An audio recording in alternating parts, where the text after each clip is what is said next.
ఈరోజు అజెండాకి చివరి అంశానికి వచ్చాం.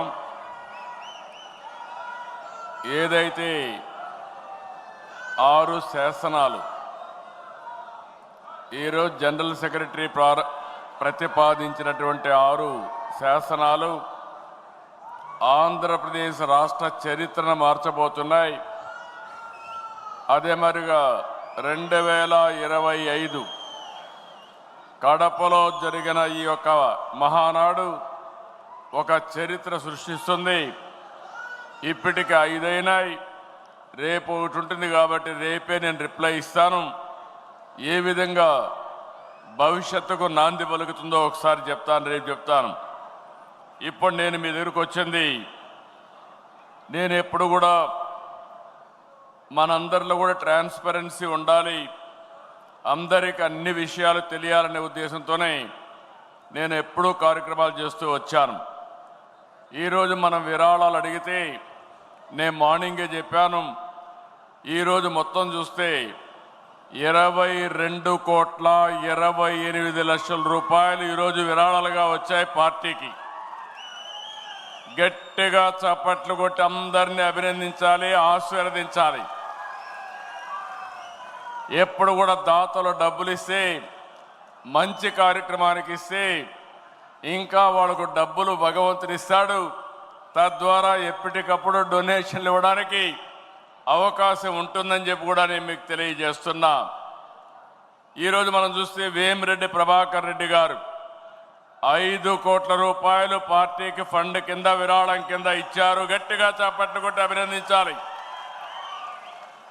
పి నారాయణ గారు 1 కోటి, టీజీ భరత్ గారు 1 కోటి, సానా సతీష్ 1 కోటి 16 లక్షలు, రాజగోపాల్ ఎస్ఆర్సి ఇన్ఫ్రాస్ట్రక్చర్ 50 లక్షలు, లక్ష్మీ వెంకటేశ్వర మెటల్ ఇండస్ట్రీస్ 50 లక్షలు, దామర్లచెల జనార్దన్ 25 లక్షలు, వేమన సతీష్ 25 లక్షలు, ఆదిరెడ్డి శ్రీనివాస్ 15 లక్షలు, పులివర్తి నాని 10,116,000, దినేష్ రెడ్డి పోలం రెడ్డి 10 లక్షలు, వేగేశ నరేంద్రవర్మ 10 లక్షలు, గోవిందరావు 10 లక్షలు, డేగల ప్రభాకర్ రావు 10 లక్షలు, ఆలపాటి రాజేంద్ర ప్రసాద్ 10 లక్షలు, బాజీ చౌదరి 5 లక్షలు, గద్దె రామ్మోహన్ రావు 2 లక్షలు, గద్దె అనురాధ 2 లక్షలు, యనమల దివ్య 1 లక్ష, కంది చంద్రశేఖర్ రావు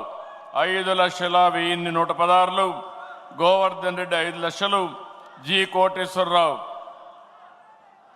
1,01,116, ఎం రాజశేఖర్ 1 లక్ష, రవీంద్ర కొల్లు 25 లక్షలు. వీళ్ళు కాకుండా ఇంకా చూస్తే గొట్టిపాటి రవికుమార్ 1 కోటి, భాష్యం రామకృష్ణ 1 కోటి, అరిసిమిల్లి రాధాకృష్ణ 13 లక్షలు, పయ్యావల కేశవ్ 1 కోటి రూపాయలు, శ్రీనివాస్ చిన్ని 25 లక్షలు. వీళ్ళు కాకుండా ఇంకొక పక్కన బీసీ జనార్దన్ రెడ్డి 1 కోటి రూపాయలు, ఆనం రామనారాయణ రెడ్డి 1 కోటి రూపాయలు, పారసారథి 1 కోటి రూపాయలు, కొల్లు రవీంద్ర 1 crore, మాగుంట శ్రీనివాసరెడ్డి 1.5 కోట్లు, పయ్యావల కేశవ్ ముందే చెప్పాను, గంగా ప్రసాద్ 50 లక్షలు, కొండపల్లి శ్రీనివాస్ 40 లక్షలు, పుల్లారావు 25 లక్షలు, జీవి ఆంజనేయులు 25 లక్షలు, బొజ్జల సుధీర్ రెడ్డి 10 లక్షలు, గద్దె పద్మావతి 2 లక్షలు. వీళ్ళు కాకుండా నాగవంశీ సితారా ఎంటర్టైన్మెంట్స్ 25 లక్షలు. మొత్తం ఈరోజు చూస్తే ఇవన్నీ కలుపుకుంటే 22,53,00,000 రూపాయలు పార్టీకి విరాళం వచ్చింది. వీళ్ళందరినీ మనస్ఫూర్తిగా అభినందిస్తున్నా.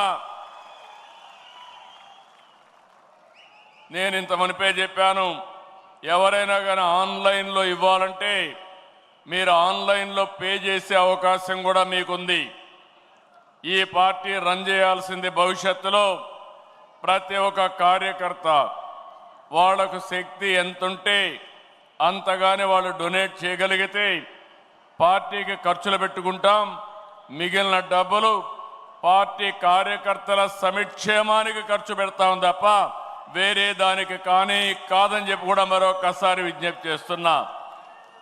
పార్టీలో ఎప్పటికప్పుడు ఇలాంటి డొనేషన్స్ కానీ ఇవన్నీ కూడా మనం ట్రాన్స్పరెంట్గా చేసుకోవాల్సిన అవసరం ఉంది. ఎవరైనా ఇవ్వాలనుకున్న వాళ్ళు Telugu Desam party account number 1809000001238 IFSC code number బార్బో జూబ్లీ హిల్స్. ఈ నెంబర్ మీకు అందరికీ పంపిస్తాం. మీరు నేరుగా 100 రూపాయలు కానీ 1000 రూపాయలు కానీ ఎంత మీకు తోస్తే మీకు ఎంత శక్తి ఉంటే అంతవరకు మీరు పార్టీకి కాంట్రిబ్యూట్ చేయాల్సిందిగా మిమ్మల్ని కోరుతున్నా. నేను ఈ రోజే కాదు, అనేక సార్లు పార్టీ కార్యకర్తల దగ్గర నుంచి నాకు ఇప్పుడు కూడా జ్ఞాపకం ఉంటుంది. ఒకసారి ఇదే మరి విపత్తు వచ్చింది, జార్ఖండ్లో వచ్చింది. తెలుగు వాళ్ళందరూ అక్కడికి వెళ్ళారు, మనం అపోజిషన్లో ఉన్నాం. ఆ రోజు నేను పోతే వాళ్ళ కష్టాలు చూశాను. ప్రభుత్వం ఫెయిల్ అయింది, కానీ నేను ఒక సంకల్పం చేశాను. వాళ్ళ ట్రామా చూస్తే చాలా బాధపడిపోయారు. వాళ్ళని తక్షణమే డెహ్రాడూన్ నుంచి ఢిల్లీకి తీసుకొచ్చి ఢిల్లీ నుంచి హైదరాబాద్, విజయవాడ, విశాఖపట్నం, తిరుపతికి ప్రత్యేకమైన ఫ్లైట్లు పెట్టి నేరుగా కార్లు కూడా ఏర్పాటు చేసి వాళ్ళ ఇంటి దగ్గరికి చేర్చిన పార్టీ తెలుగుదేశం పార్టీ అని చెప్పి కూడా నేను మీకు తెలియజేస్తున్నా. ఆ రోజు లోకేష్ గారు ఒక మాట అన్నారు, పార్టీ అకౌంట్లో డబ్బులు లేవు ఏం చేద్దామన్నారు. నేను ఒకటే చెప్పా, డబ్బులు ఇచ్చే మనస్తత్వం ఉండే నా కార్యకర్తలు ఉన్నారు, మీరు అనౌన్స్ చేయండి డబ్బులు వస్తాయని చెప్పా. ఆటోమేటిక్గా డబ్బులు వచ్చాయి. మంచి మనసు ఉంటే డబ్బులు కాదు ముఖ్యం. ఆ విషయం మనం అందరం గుర్తుపెట్టుకోవాల్సిన అవసరం ఉంది. కర్నూలులో ఇదే మాదిరిగా కృష్ణా వరదలు వచ్చినప్పుడు ఆ రోజు ప్రభుత్వం ఫెయిల్ అయితే ఒకే రోజు 10 కోట్ల రూపాయలు ఖర్చు పెట్టి 1,00,000 మందికి సహాయం చేసిన పార్టీ తెలుగుదేశం పార్టీ అని చెప్పి కూడా నేను మీకు తెలియజేస్తున్నా. ఇలాంటి కార్యక్రమాలు చాలా చేశాం. అందుకని కార్యకర్తల సంక్షేమ విషయం రేపు నేను మాట్లాడతాను. ఈరోజు ఇంకొక పక్కన చూస్తే ఈరోజు మనం మొత్తం కూడా స్పీచెస్ అన్నీ కూడా మీరు విన్నారు. నేను డీటెయిల్స్ రేపు మాట్లాడతాను. కానీ తెలుగుదేశం పార్టీ అంటే పెద్ద పెద్ద నాయకులు కాదు, అందరం కలిస్తేనే తెలుగుదేశం పార్టీ. గ్రామ స్థాయి నుంచి రాష్ట్ర స్థాయి వరకు ప్రతి ఒక్క నాయకుడికి భాగస్వామ్యం చేయాలనేది నా ఆలోచన అని చెప్పి కూడా నేను మీకు తెలియజేస్తున్నా. ఈరోజు మీరు చూశారు, కొంతమంది కొత్త వాళ్ళందరినీ మాట్లాడిచ్చాం, మండల పార్టీ అధ్యక్షులు మాట్లాడిచ్చాం, క్లస్టర్ ఇన్ఛార్జిని మాట్లాడిచ్చాం, అదే మరిగా యూనిట్ ఇన్ఛార్జిని మాట్లాడిచ్చాం. అనేక విధాలైన వ్యక్తులందరినీ మనం మాట్లాడిచ్చాం.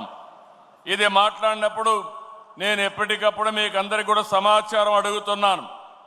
మీరందరూ గుర్తుపెట్టుకోవాలి, రాబోయే రోజుల్లో అందరికీ న్యాయం జరుగుతుంది.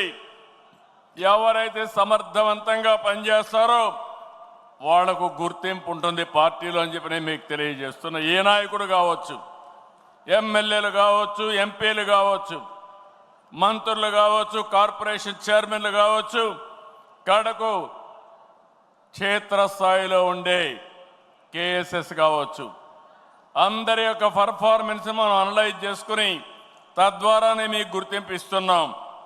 ఈరోజు 2 రకాలుగా నేను మెసేజ్లు అడిగాను.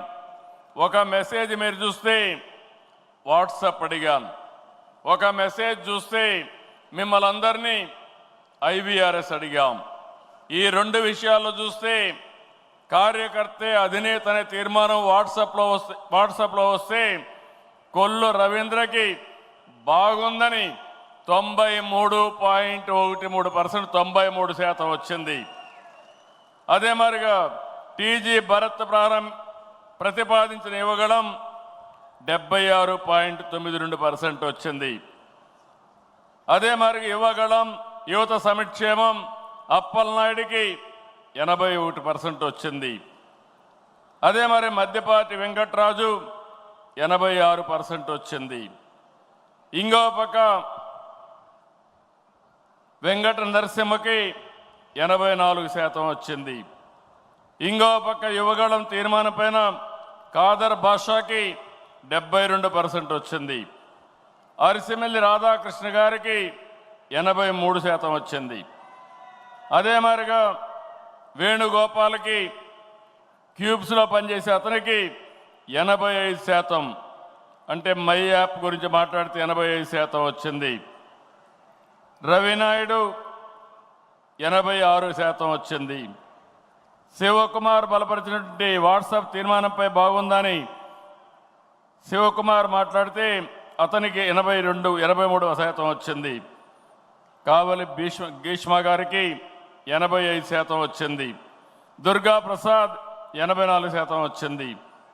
ఇంకో పక్కన శశి బలపరిచిన దీనికి 84% వచ్చింది. అంటే మీరందరూ గుర్తుపెట్టుకోవాల్సింది, అందరూ కూడా తెప్పిస్తున్నాం. ఇప్పుడు అచ్చెన్నాయుడు మాట్లాడాడు, అది రేపు నేను చదువుతాను, ఇంకా రాలేదు నాకు. అందరి డీటెయిల్స్ కూడా తెప్పించి ఒకవేళ మీరు బాగా మాట్లాడకపోతే మీకే చెప్తే రేపు రాబోయే రోజులు ఇంప్రూవ్ చేసుకొని వస్తారు. మీరు ఇంప్రూవ్ చేసుకోకపోతే మీకు అవకాశం కూడా మానేస్తాం, కొత్త వాళ్ళకి అవకాశాలు ఇస్తామని చెప్పి కూడా నేను మీకు తెలియజేస్తున్నా. ఈరోజు పోటీ ప్రపంచంలో ఉన్నాం. పోటీ ప్రపంచంలో మనం గుర్తుపెట్టుకోవాల్సింది, ఎక్కడికక్కడ మనం కూడా పోటీ పడాలి. నేను ఈరోజు మాట్లాడానంటే ఉదయం 3-4 గంటలు నేను రాత్రంతా ప్రిపేర్ అయ్యి వచ్చాను. ఉదయం మాట్లాడాను, పాలసీలు నేనే చేశాను, సబ్జెక్ట్ నేనే తయారు చేశాను. కానీ నేను మాట్లాడాలనుకున్నప్పుడు మీకు అర్థం కావాలి, రాష్ట్రంలో ప్రజలకు అర్థం కావాలి, దానికి కరెక్ట్గా ప్రజెంటేషన్ చేయాల్సిన అవసరం ఉంటుందని చెప్పి కూడా నేను మీకు తెలియజేస్తున్నా. ఈ వీడియో నచ్చితే లైక్ చేయండి. అలాగే మా ఛానల్ ని ఫస్ట్ టైం కనుక చూస్తున్నట్టయితే ఇప్పుడే సబ్స్క్రైబ్ చేసుకుని పక్కనే ఉన్న గంట సింబల్ ని యాక్టివేట్ చేసుకోండి. అప్పుడే మేము పెట్టే ప్రతి వీడియో మీకు నోటిఫికేషన్ గా వస్తుంది. అలాగే ఈ వీడియో పూర్తిగా చూసినందుకు ధన్యవాదాలు.